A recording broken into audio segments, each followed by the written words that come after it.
Vamos lá, então, a proposta nossa hoje aqui, gente, não é muita coisa demorada, é mais para a gente dar uma passada aí pelo estudo de caso, e a gente ouvir aí o que apareceu aí das respostas. É um momento mais que eu tenho para ouvir, né, de vocês, assim, o que veio das respostas do estudo de caso, e à medida que vocês forem trazendo as respostas, a gente vai sanando ou aparando aí possíveis dúvidas que possa ter em relação a esses conceitos. Né? Basicamente diz respeito àquilo que a gente vem vendo aí nas dois últimos encontros, né? Um pouco mais de alguma ênfase em torno do super, que a gente fez uma aula mais específica dele. Então a gente vai passar, e são 6 questões, né? Estava dando uma geral agora tardinha, né, das respostas que vieram. Não são questões também muito complexas, né? É fácil da gente poder encaixar ali aqueles conceitos, mas também tem algumas coisas que eu acho que, por algumas respostas que pude estar dando uma olhada, não vi tudo, é preciso a gente dar uma parada em alguns conceitos, algumas refinadas em alguns conceitos, né? Então vamos lá, eu vou projetar aqui as perguntas e eu queria que a gente funcionasse assim, né? Que alguém pudesse lendo e vai trazendo aí as respostas e aí eu vou comentando em cima delas. Fica melhor assim. Vou colocar aqui. Bom, então essa é a primeiro ponto, né? Primeira situação, primeiro cenário. E alguém pode ler? E trazer a pergunta, a resposta na sequência?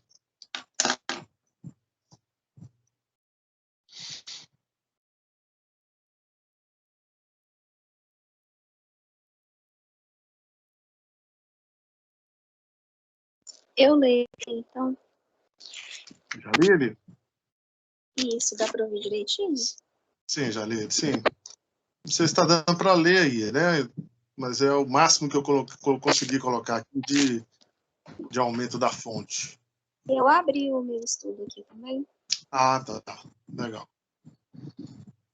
Então, vamos lá. Questão 1. Igor é um jovem que está para iniciar o curso de medicina, a profissão que ele se identifica desde criança e que também sempre foi o desejo de seus pais. Isso fica explícito nos próximos registros fotográficos presentes no mural de fotos que se encontra logo na entrada do seu quarto, onde há várias fotos dele fantasiado de médico. Apesar de construir essa identificação com a medicina, Igor resolveu se inscrever para um acompanhamento de orientação vocacional ofertado pelo seu colégio. Após esse acompanhamento, ele recebeu uma devolutiva da psicóloga escolar e educacional do colégio, informando que ele de fato deveria seguir o curso de medicina, pois os resultados apontaram que ele apresenta características psicológicas e cognitivas que se afinam com as atribuições esperadas de um bom médico.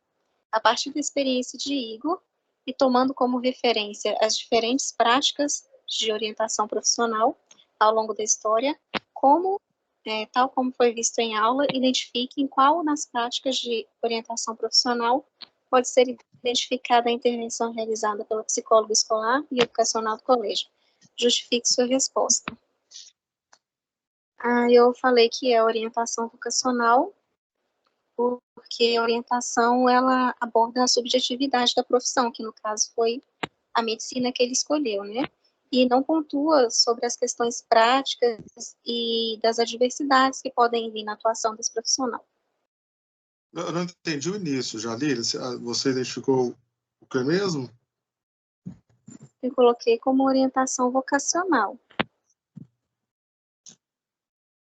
Tá, mas dentro daquelas diversas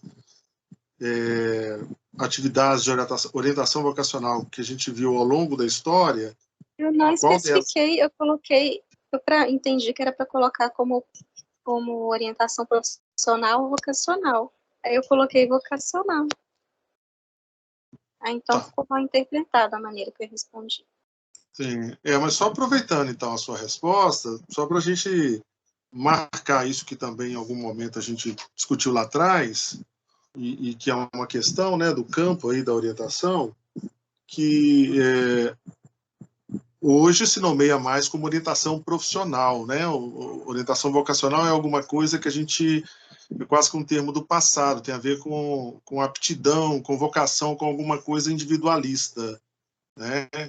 Que tem a ver, inclusive, com o que seria configurado o tipo de orientação pelo qual passou aqui o Igor.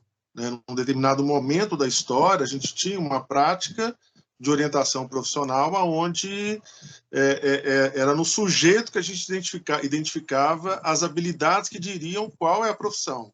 Né? E hoje a gente já trabalha com uma ampliação muito maior disso, quer dizer, a escolha não tá ligada apenas a alguma coisa que seja da ordem individual. Obviamente que isso faz parte, identificar aptidões, interesses, desejos, mas tem alguma coisa que diz respeito a uma consideração do contexto, tanto um contexto mais amplo, social, digamos assim, como um social mais restrito, ligado às relações familiares, às relações entre os pares. E aí, quando você tem essa transição de entender a orientação por esses fatores, é que fica meio sem jeito você falar de vocação, porque vocação tem a ver com algo individual. Se agora eu não olho somente pelo lado individual, então vem então a nomenclatura de um termo orientação profissional para trazer essa amplitude aí da concepção, né? Só para marcar então esses dois conceitos que muitas vezes aparecem, mas que hoje praticamente o campo é nomeado como orientação profissional. Raramente a gente vai encontrar orientação vocacional. Quando encontrar, geralmente, com muita frequência, isso vai estar sempre referindo a alguma coisa mais distante, aí, digamos, no tempo, né? Mas alguém, então, você tinha entendido que era só identificar a orientação ou vocacional ou profissional, não é isso? Na verdade, o propósito era mais Isso. identificar qual das práticas, né, que a gente viu ao longo da história. Alguém quer, então, trazer, alguém que entendeu dessa forma? Nós dividimos, nós trouxemos uma categorização em dois grandes blocos. E dentro desses dois grandes blocos, a gente tem diferentes práticas dentro deles. Obviamente, algumas coisas caracterizam o que está num bloco, o que está no outro bloco. Estou chamando de bloco para não falar o conceito, para, né, ouvir de vocês mais. Qual seriam esses dois grandes blocos? É o modelo centrado no resultado e o processo? Exatamente. Né? Então, tem um Nesse conjunto de caso, práticas ao longo da história que caracterizou-se de uma certa forma, que nomeou-se, então, como isso, né? Baseado no resultado. E o outro que se coloca numa outra perspectiva, então, nomeado como modelo baseado ou sustentado no processo.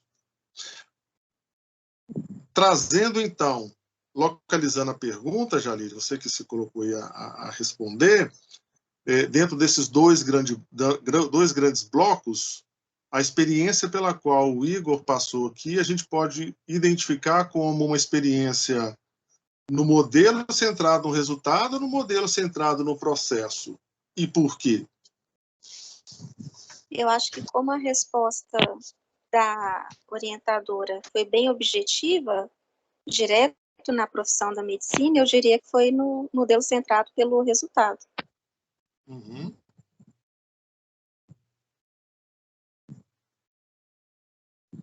Alguém mais, gente, quer trazer alguma resposta? Ouviu alguma coisa diferente? Ou foi essa a resposta mesmo? Eu coloquei do resultado, igual a Janine colocou, do resultado, por conta da resposta. Sim, exatamente. Porque o resultado tem a ver com isso que ela fez aqui. Aquela lógica combinatória. Eu analiso as características que você tem e vou procurar qual profissão que vai se encaixar nessas suas características, nas suas habilidades. Também chamado de combinatório, ou teoria do traço-fator. E aí, então, eu faço essa relação. Eu costumo falar que, inclusive, essa perspectiva baseada no resultado não ela tem uma perspectiva revelatória, quer dizer, ela revela para o sujeito aquilo que é a profissão dele. Aqui, no caso, como está construído a situação, não tem muita coisa revelatória, porque, na verdade, o que ela identificou foi ao encontro, ou seja, confluiu com aquilo que já era uma identificação dele.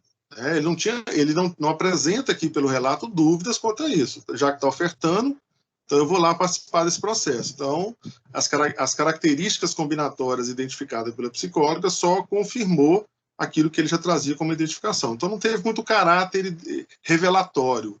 Mas, muitas vezes, quando a gente tem essa prática, que é muito não usada muito hoje, quase que ninguém trabalha com essa lógica combinatória, mas num passado não muito distante, ela tinha essa característica. Eu fui no psicólogo e lá deu que eu tenho que fazer direito, eu vou fazer direito. Quer dizer, a pessoa ela vai tem alguma coisa, como se fosse um exame médico, né, que revelou de uma verdade assim, que aí ela passa a escolher, ela passa a se identificar aquilo a partir do que foi revelado, né? E aí o lugar da psicologia enquanto ciência, que com todo o seu aparato, né, com os testes e tudo mais, dizia para o sujeito qual é a tendência dele. Ou às vezes havia o contrário, né? Tinha pessoas também que questionavam, não aceitavam aquele resultado exatamente porque o que deu lá ela não via nela ali alguma identificação, né? Então esse aí é o modelo centrado no resultado, ou teoria traço fator também, né? Dá para a gente ver aí da forma como eu coloquei no caso, dá para a gente ver também alguma coisa da abordagem do super, né? Se fosse uma psicóloga com a leitura do super, ia identificar ali que tem algo de um estágio do desenvolvimento ali, do crescimento, que o Igor vinha apresentando, que é essa relação aí fantasiosa que ele construiu desde a infância com a figura de ser médico, né? Que no caso aqui foi numa mesma direção, mas sempre deixando claro que isso a gente não pode tomar nessa perspectiva. Não quer dizer porque uma criança brinca muito ou está muito envolvida com aquela atividade que necessariamente na hora da escolha aquilo vai seguir, né? Às vezes isso não necessariamente acontece, depende de vários outros fatores, né? Inclusive da aposta, das oportunidades de profissão. Bom, questão 2. Quem poderia aí trazer para a gente?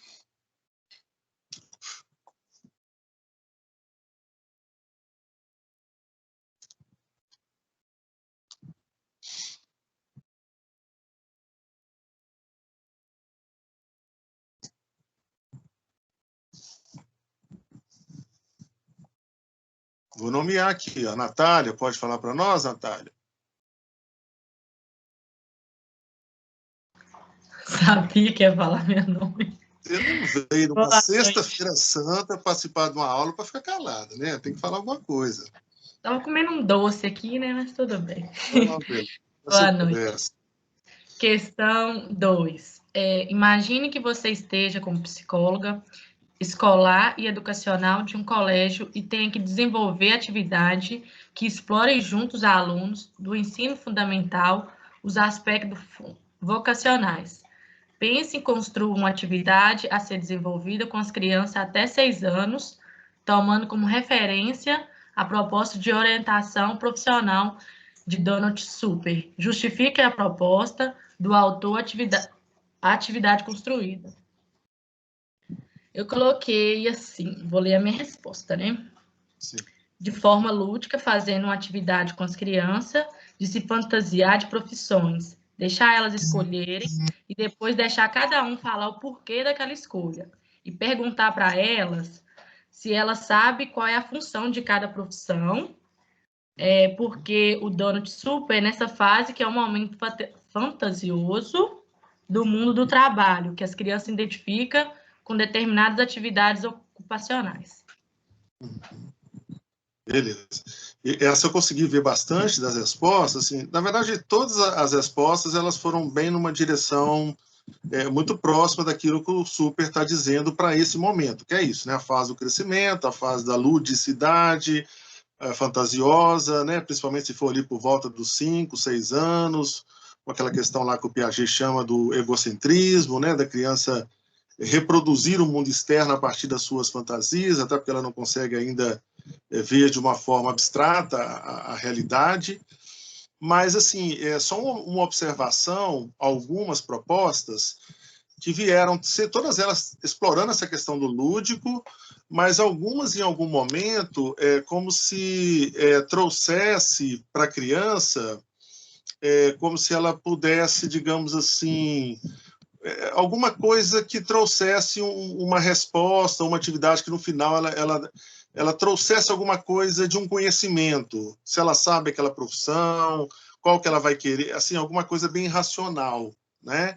Só achei interessante isso, porque aí também tá muito escrito, a gente não sabe muito o que estava por trás desse raciocínio, mas só para destacar que o fundamental nesse momento aqui é a ludicidade, né? Então, eu escolheria, dentre tantas as propostas que surgiram, não excluiria nenhuma foi assim, ao contrário daquilo que está posto aí para esse desenvolvimento, né, essa fase do crescimento, que é a questão da ludicidade, mas se eu tivesse que escolher uma assim, para implantar, seria aquelas que ficassem apenas no lúdico, que não tivesse nenhuma perspectiva de, ao final, a criança escolher uma que ela melhor achou, ou que ela dissesse o que ela entende por algumas profissões, teve algumas propostas que foram nesse sentido, porque o foco, talvez, aqui é mais o brincar disso, né? Ver o que vai aparecer aí no universo, mesmo que fantasioso delas, né? Uma criança pode, com 5 anos, numa brincadeira como essa, falar que ela quer ser uma astronauta, né?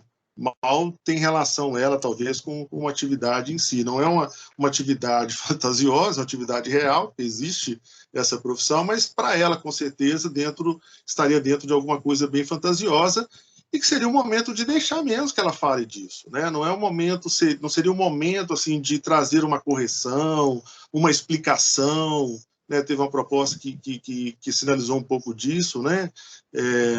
Falar para, ao final, explicar para a criança as profissões, quer dizer, o fundamental aqui não é que ela saia corrigida, digamos assim, de um possível pensamento fantasioso de uma certa profissão, mas que isso possa, na vida dela, vai acontecer naturalmente essa correção com a realidade, né? Ela está num momento em que você pode até tentar mostrar a realidade diferente da fantasia dela, que também não vai ter muito efeito.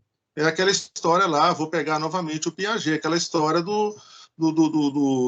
da conservação de água, por exemplo, né? Você lembra aquela coisa de você botar duas quantidades de água, de repente você troca um vidro com mais vertical e a criança vai dizer sempre que aquele no vertical tem mais água. Não adianta você ficar virando, explicando para ela que ela não está no momento ainda de ver o mundo com essa racionalidade. Então, o fundamental é mesmo trabalhar essa ludicidade, né? Que é isso que a gente pode extrair do super numa proposta educacional dentro do contexto aí escolar, né? Que a gente vai ver isso depois que a gente trabalhar a perspectiva clínica já na segunda etapa, a gente vai explorar a questão da orientação profissional dentro da educação, a gente vai retomar novamente, né, para a gente ver algumas experiências até em que a educação, a escola pôde desenvolver algo de uma orientação profissional nesses momentos, o que é raro, infelizmente, a gente vai ver isso, né? A escola avançou muito pouco na exploração dessa questão vocacional ou profissional, sobretudo no ensino fundamental. Ela explora lá na frente, no ensino médio, na hora da escolha, mas não trabalha essa perspectiva desenvolvimentista aqui do super. A gente vai ver também algumas experiências que vai nos abrir possibilidades, porque um dia vamos estar nas escolas, né? Até porque voltamos digamos, novamente, aquela lei que prevê aí a presença de psicólogos, mais cedo ou mais tarde nós vamos estar lá, e aí um legado aqui da nossa disciplina seria um pouco isso, né? O dia que a gente estiver lá na escola, poder pensar, lembrar do super, né? Voltar a ler o super e poder pensar alguma coisa aí dentro dessa ordem. Questão 3.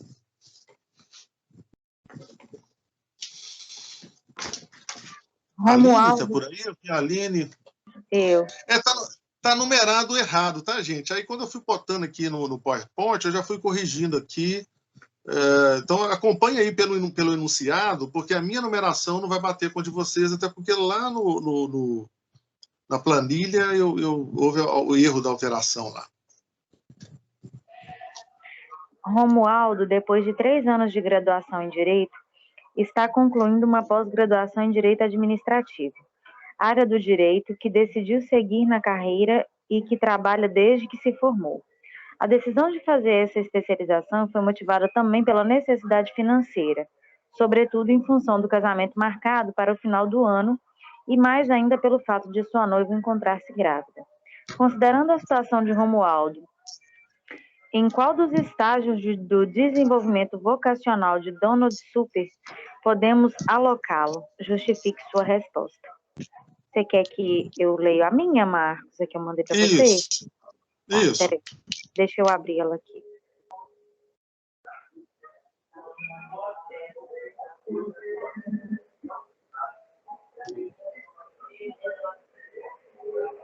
Essa aí é a 3, né? Romualdo. Tá 3. Eu coloquei estágio de estabelecimento, porque ele está implementando atribuições à escolha de formação com o objetivo de manter, eu escrevi errado, de manter-se na profissão num processo de consolidação de outros papéis da vida adulta. Uhum. Bacana. Por aí mesmo.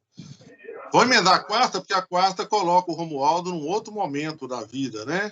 Então, é isso aí mesmo, né? O estabelecimento. Ele já escolheu, já passou da fase da exploração, já definiu, já concluiu, agora ele vai se estabelecer aí nesse campo que ele escolheu, né?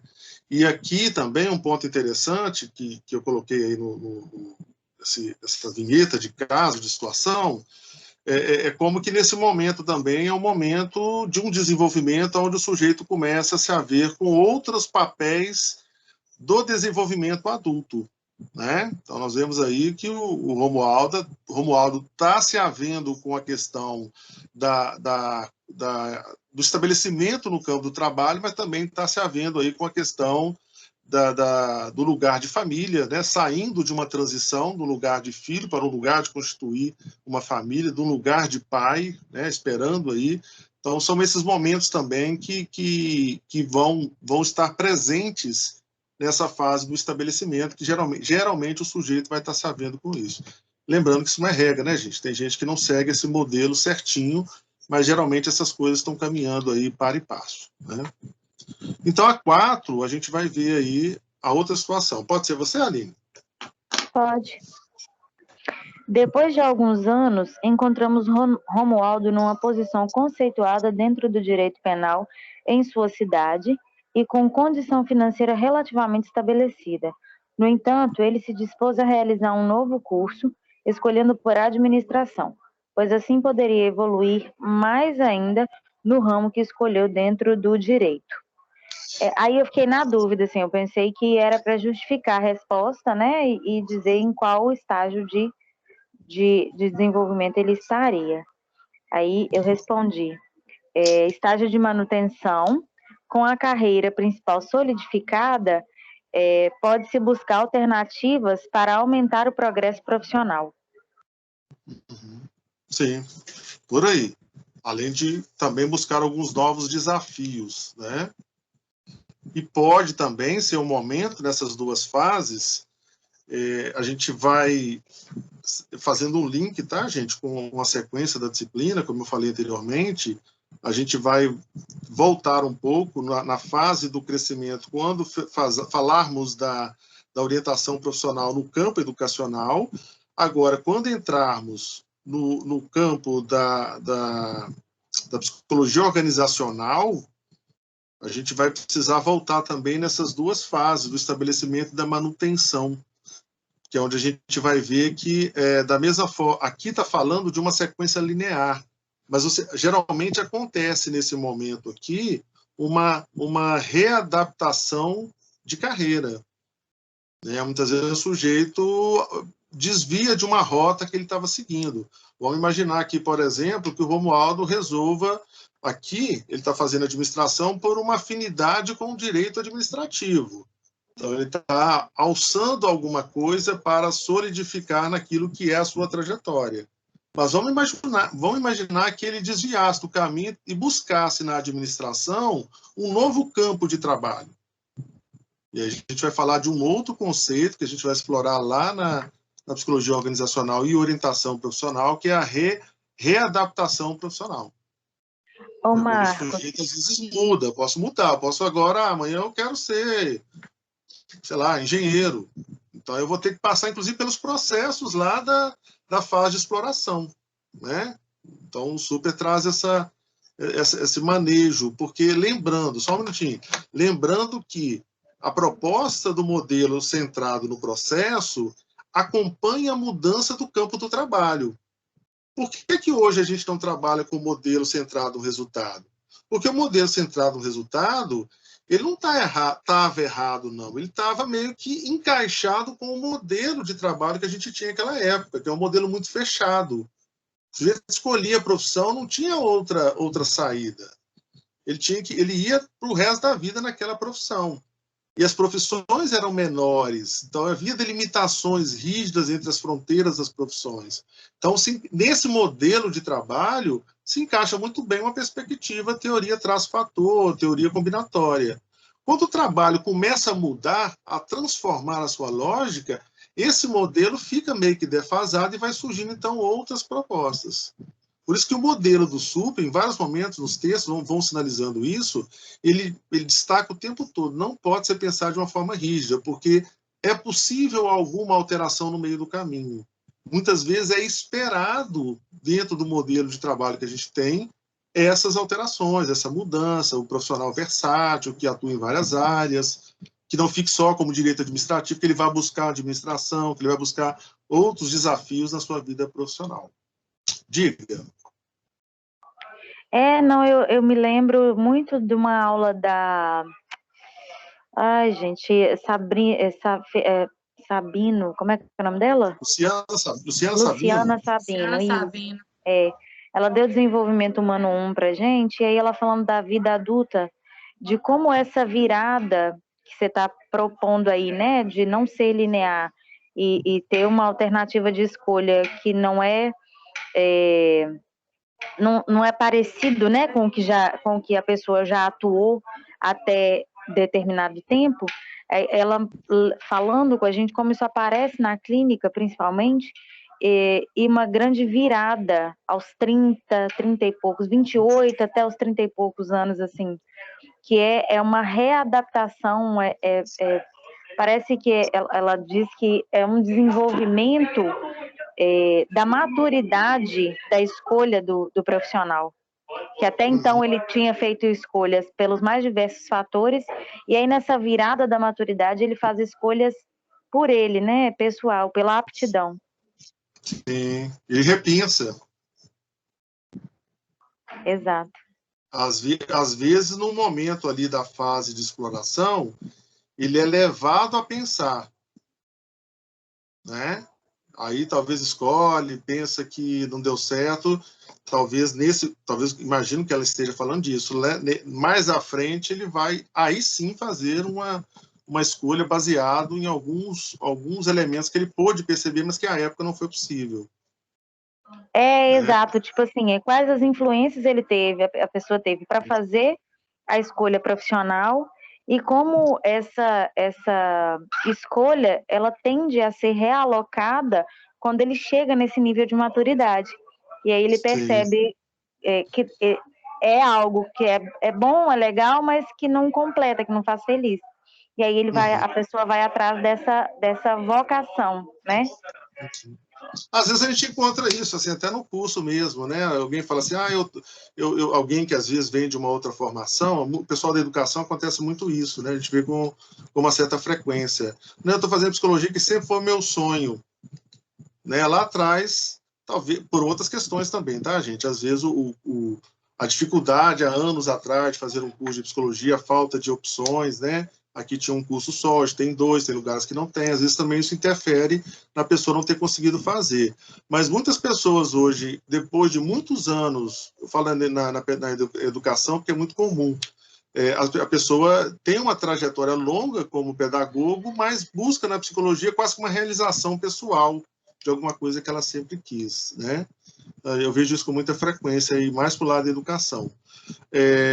Agora, essa questão também do redirecionamento, ela tem a ver dentro da própria profissão também, como a gente vai ver, né? Às vezes essas mudanças, o mercado que mudou também uma das mudanças é estar o tempo todo mudando, vai fazendo também os profissionais se readaptarem.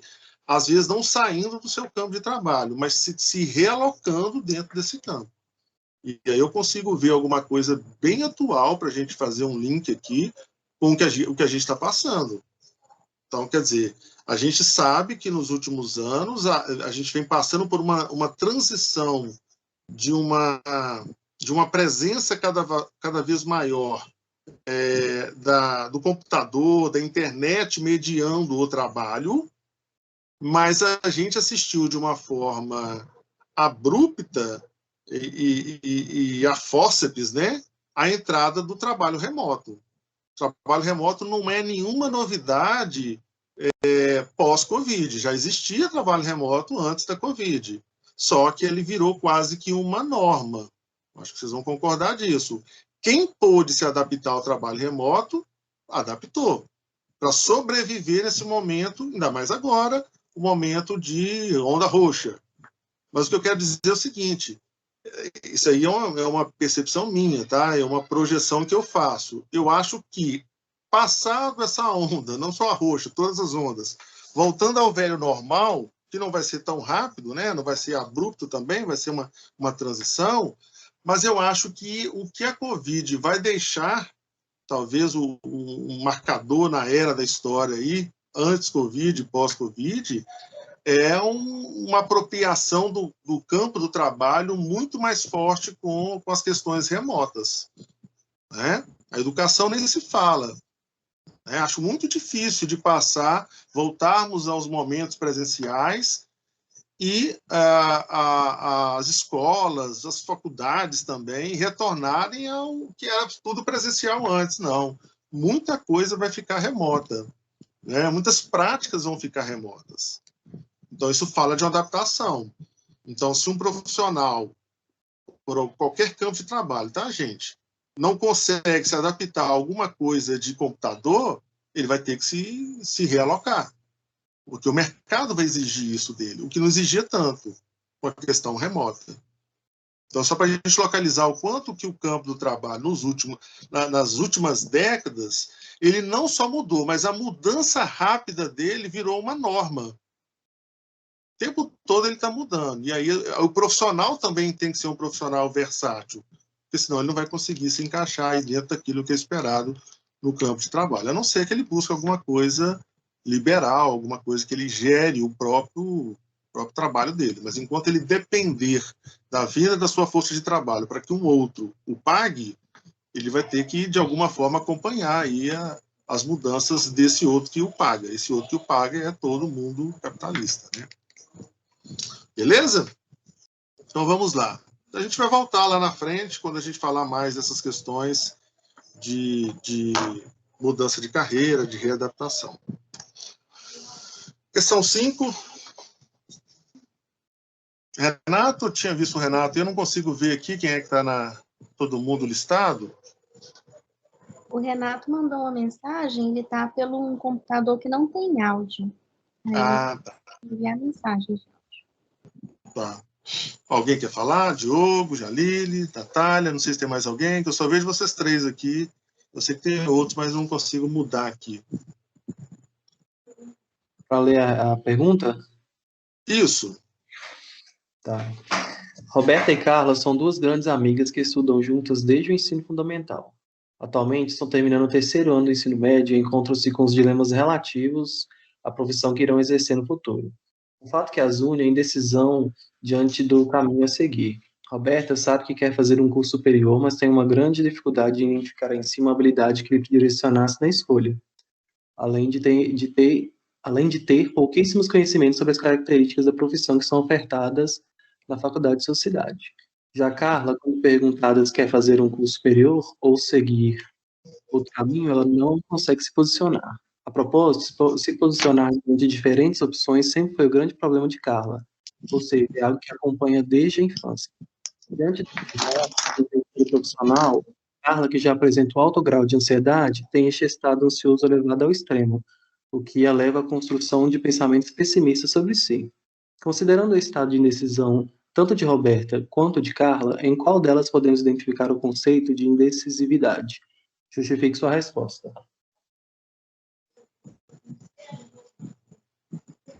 Qual que você acha que poderia ser? Peraí que eu estou pegando a resposta aqui. Eu coloquei assim, ó. Identifica-se o conceito de indecisividade em Carla, pois sua indecisão vai além de coisas do dia a dia, está enraizado em sua personalidade, podendo até identificar-se como um transtorno.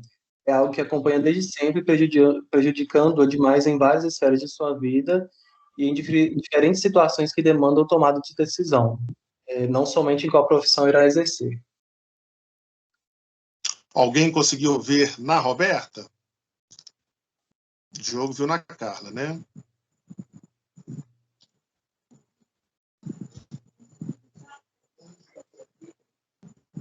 Não, é por aí mesmo, né? Então, esse conceito de indecisividade, então, foi trazido aí, não pelo Super, né? Foi pelos autores posteriormente ao Super, para fazer essa diferenciação. Porque a indecisão, ela quase que faz parte de um processo, ela vai comparecer num processo de escolha nesse momento, sobretudo se a gente pensar a questão da adolescência, isso que a Aline acabou de falar mais cedo, né? Nesse momento onde às vezes a pessoa ainda não faz as escolhas por si, ela acha que está fazendo por si, mas às vezes ela está sendo sobredeterminada pelos seus grupos de amigos da adolescência, que tem um peso muito forte nesse momento da vida, ou pelos pais, pela figura dos pais. A gente vai explorar muito isso aí no nosso próximo tópico, quando falar da orientação vocacional clínica. Mas tem alguma coisa que conceitualmente foi separado disto, que tem a ver com o momento do desenvolvimento, adolescência, e que tem a ver também com alguns elementos que contribuem na hora dessa escolha, como, por exemplo, a falta de informação. Tudo que você tem que escolher, se você não tem informação, você fica inseguro. Quanto mais vai te dando informação, mais seguro você vai ter de dar a sua resposta. Pode pensar qualquer coisa da nossa vida a qualquer momento. Você tem que escolher algo.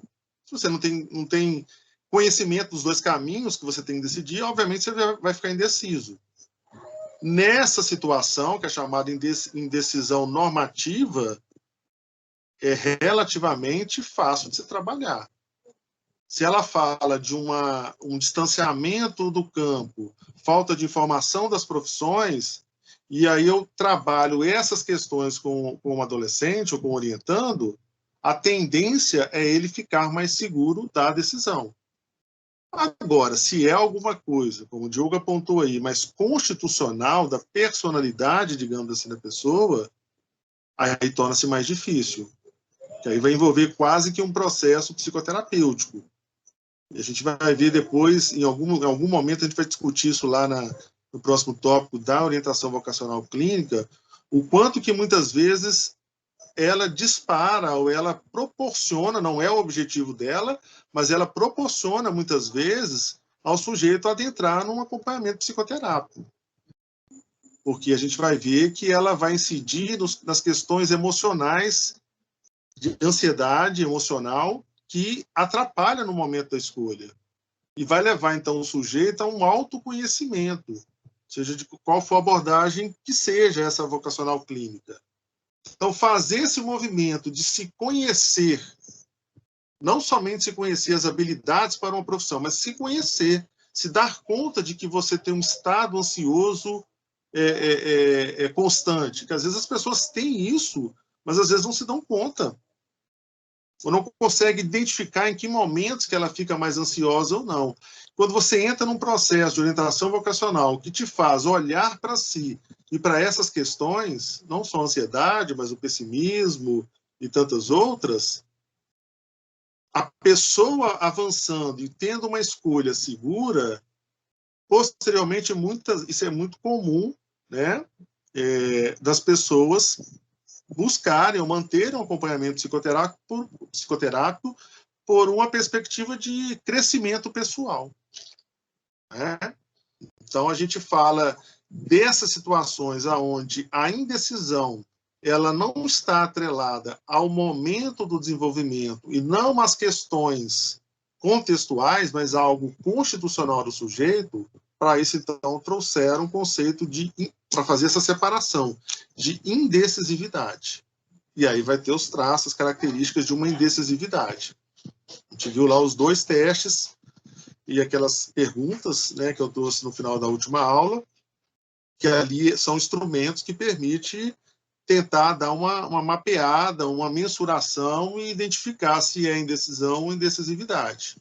Caracterizou-se por indecisividade, muda completamente aí o processo de acompanhamento, seja numa perspectiva aqui desenvolvimentista do super ou clínica, que a gente vai ver, ou clínica independente da abordagem teórica, vai ter que estar atento para isso, né?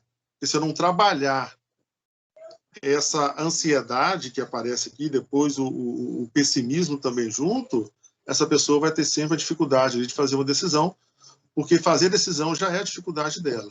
Olha como é que as duas coisas somam. Já é uma dificuldade decidir por qualquer coisa, na hora de uma decisão mais difícil, aí a pessoa realmente vai ficar bem com dificuldade, né?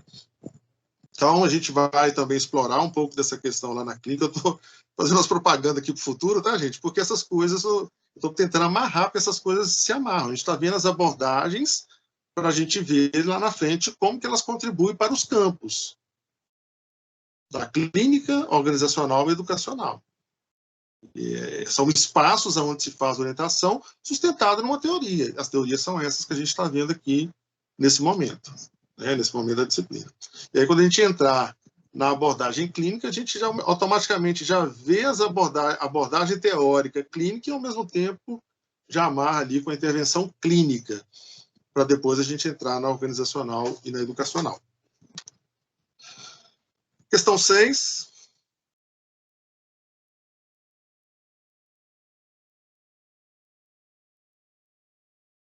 Pode ser você, Jalile? Pode. Deixa eu só abrir estudo de caso também, para eu poder ler. Josué é um psicólogo escolar e educacional e trabalha nos principais colégios do seu município. Depois de fazer um trabalho de orientação profissional com 2 turmas finais do ensino médio, ele chegou à identificação de que 80% dos alunos apresentavam um tipo realista de orientação profissional. Isso faz com que Josué preparasse uma série de palestras com profissionais ligados a esse tipo identificado, começando por convidar um engenheiro. Considerando a conduta do psicólogo, Josué identifique: A. Em qual dos 2 modelos de orientação profissional ele poderia ser identificado? B. Qual autor sustenta a identificação que ele chegou? E identifique o que seria um tipo realista. Aqui é aberto, Marcos. Não sei porque na minha apareceu aqui letra B e letra C. Eu vou ler a letra B e letra C. É o John Holland mesmo. E o tipo realista... A B é o quê? John Holland. Holland, isso. Ok. E a letra C, sujeitos que preferem trabalhar com dados objetivos e não com suposições subjetivas. Tendem a valorizar coisas materiais e não costumam dar muita importância a sentimentos. Há interesse por atividades que envolvem manipulação de objetos, ferramentas ou máquinas. E exemplo dos profissionais tem engenheiro e farmacêutico. Engenheiro farmacêutico, o estatístico, né? O pessoal da informática, ou seja, tudo que lida aí com coisa que não é humano, geralmente está aí dentro do modelo do tipo realista, né? Agora, a primeira questão, a letra A, pede para localizar, no caso aí o Holland, dentro dos 2 modelos, né? O centrado no resultado, o centrado no processo. O que você acha? Marcos, tem a possibilidade de se identificar com mais de um tipo, né? O resultado e o processo? Não. Por exemplo, tipo realista ou tipo artístico ou social, porque, por exemplo, eu lembro do Zanata falando sobre a escolha profissional dele, mas não foi a única profissão que ele escolheu, né? Ele, por exemplo, tem muita facilidade, tanto que ele fez uma engenharia também, e segue também na área da computação. Nesses casos, como que se identifica os tipos? Separa porcentagem ou realmente se identifica com os dois mesmo? A pessoa, que é uma tentativa, a proposta do Holland é uma tentativa de separar algumas coisas que às vezes elas não estão separadas. Por exemplo, um tipo realista ele pode se afastar muito de um tipo social, por exemplo, né? Uma pessoa que é muito ligado afetivamente às relações sociais, ela pode ser uma pessoa não muito interessada com coisas práticas, não ligadas às relações humanas, né? Pode acontecer isso. Ou os dois também. Não quer dizer que todo sujeito que seja um engenheiro, um estatístico, sejam pessoas distantes afetivamente, que não interagem com as pessoas. Pode ser pessoas extremamente afetivos e relacionais. Ou você pode ser um engenheiro e ser um artista e ter uma alta habilidade com música, com teatro. Isso é muito comum, né? Essas coisas não necessariamente estão excludentes. E a pessoa pode escolher lá fazer alguma coisa ligada à engenharia e ter toda uma tipologia artística, né? Tanto é que isso é possível, né? Só que o modelo, né, do Holland está dentro da perspectiva sustentada no resultado, que fala daquele momento lá onde o campo do trabalho era um pouco mais rígido, e você trabalhava com essa lógica combinatória. Então, se você tem um engenheiro, né, que eu conheço estou falando de engenheiro porque eu conheço conheci uma pessoa lá em Vitória que ele é engenheiro e ele faz essas atividades ele veste de palhaço, essas atividades. Aqui lá você tem a trupe do bem, né, que vai para o hospital e faz lá aquelas atividades lúdicas, veste de palhaço, canta aquela coisa dentro do hospital. Ele faz algo num grupo semelhante a esse lá em Vitória. Então é um cara que é engenheiro, ok?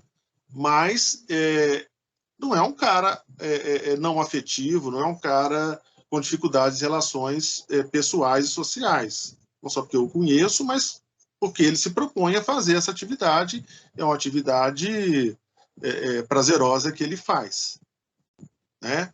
Por alguma razão, algo fez para o campo da engenharia. Agora, se ele passasse por uma avaliação, uma orientação profissional, com alguém sustentado na perspectiva do Holland, não tenhamos dúvidas que ele seria indicado para ser artista, alguma coisa que não engenheiro. Entendeu? Então, muitas vezes, você pode ter algumas características de uma tipologia de trabalho, mas os movimentos o fizeram para outro campo. O que não quer dizer que você não vai ser bom naquela profissão, que você não vai se identificar com aquela profissão. Ou essas características, às vezes, não são excludentes. Ter uma característica social, tipo social do Holland, que é direcionado para psicologia, para pedagogia, para enfermeiro, para serviço social, não é alguma coisa excludente da tipologia artística. Você concorda comigo? Que possa ser gostar de música, gostar de... eu tenho colegas que são psicólogos e trabalham com artes e serviço de saúde mental. Oficina de música, oficina de teatro. Então, ele tem algumas características relacionais e tem também artística. Então, as pessoas elas podem circular por diferentes profissões. É sempre lembrar que, naquele momento, nós estamos falando da década de 40, essa transição por áreas, por profissões, não era uma coisa muito comum e esperada. As profissões eram mais fronteiriças, e aí essas definições também eram mais fronteiriças. Então, a gente tem que pensar sempre a proposta do Holland contextualizada no tempo e amarrada com aquele campo do trabalho. Eu não posso aqui me arriscar a vestir a camisa do Holland com a teoria dele para fazer uma análise do Zanatta, assim, né? Você trouxe o exemplo dele, né? Mas ele pode ter características de dois diferentes tipologias. Mas passando por uma orientação nessa perspectiva, o orientador vai bater o martelo num ponto para poder dizer, olha, segue por aqui. Até porque o Zanatta fala de dois lugares bem, em tese, bem antagônicos, né? Se você pensar, engenharia tem a ver com o tipo realista, pessoas mais voltadas com o concreto, com objetos, e psicologia que tem a ver com os lados, o lado relacional e social. Né? Então, é um desafio até para a própria teoria, né, que trabalhava com essa lógica bem fechada. Né? Enfim, isso que está em dois campos é muito bem assentado hoje nesse mercado de trabalho, onde essas fronteiras estão mais fluidas. Né?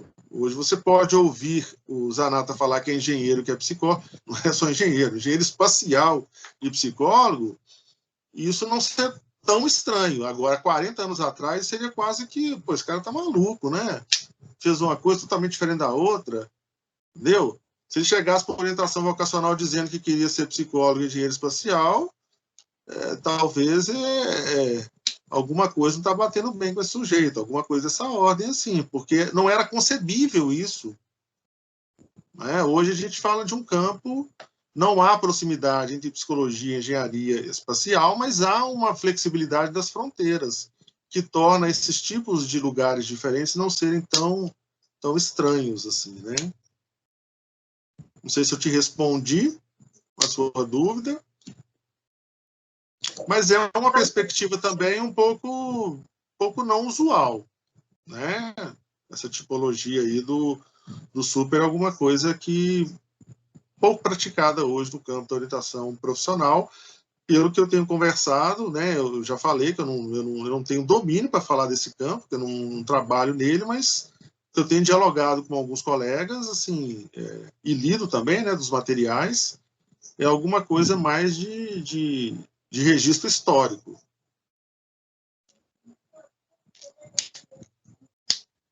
Eu te respondi? Respondeu, Marcos. Obrigada. Beleza. Alguma questão, gente, sobre essa questão? Então, só complementando a parte A, letra A, então o Holland aqui seria no modelo centrado no resultado. Né? Ele ainda está dentro da lógica combinatória, ele sofistica a lógica combinatória, porque até então eu analisava as características cognitivas e psicológicas, e o que dessas características cognitivas e psicológicas encaixa com determinada profissão, a combinatória. Ele sofistica por quê? Porque ele vai além de características, ele cria tipos de personalidade vocacional, digamos assim, para ele fazer essa amarração da indicação no momento da orientação profissional. Né? Mas ele tá centrado no resultado. Ao final do processo, vai ser revelado para o sujeito qual é o tipo dele. E, consequentemente, qual a profissão. Eu estou com 5% aqui de... Ok? Ok, gente. São essas 6 questões. Deixa eu passar aqui para o meu computador, porque meu celular está acabando a bateria. Gente, eram essas 6 questões. Se tiver alguma dúvida que vocês querem colocar a respeito aí do conteúdo, ou alguma coisa a respeito da prova, da disciplina.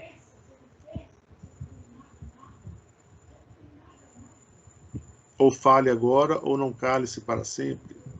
A prova vai ser fechada e aberta, né? Questão fechada. Não, eu vou fazer tudo fechada. Tá bom. E todas questões de múltipla escolha.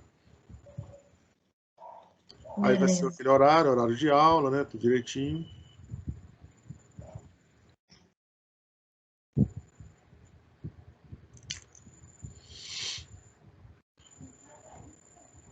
Beleza?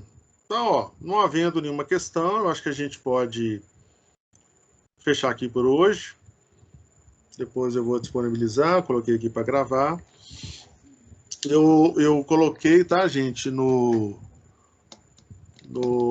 encontro 7, o material da prova, mas é tudo aquilo que a gente leu, estudou até agora, né? A seção 1.2, 1.1, 2.1, 2.2, e esses dois textos que a gente vem trabalhando aqui, os dois últimos textos. Basicamente é isso, os slides e as aulas. Tá bom? Beleza. Então, gente, bom final de semana para vocês, se cuidem, porque nós estamos aí numa situação... Hoje foram 14 pessoas, né, que nós perdemos na cidade. Vamos nos resguardar o máximo possível. Cada dia, um conhecido nosso aí bate a porta. Valeu? Um abraço aí para todos. Até mais. Boa noite.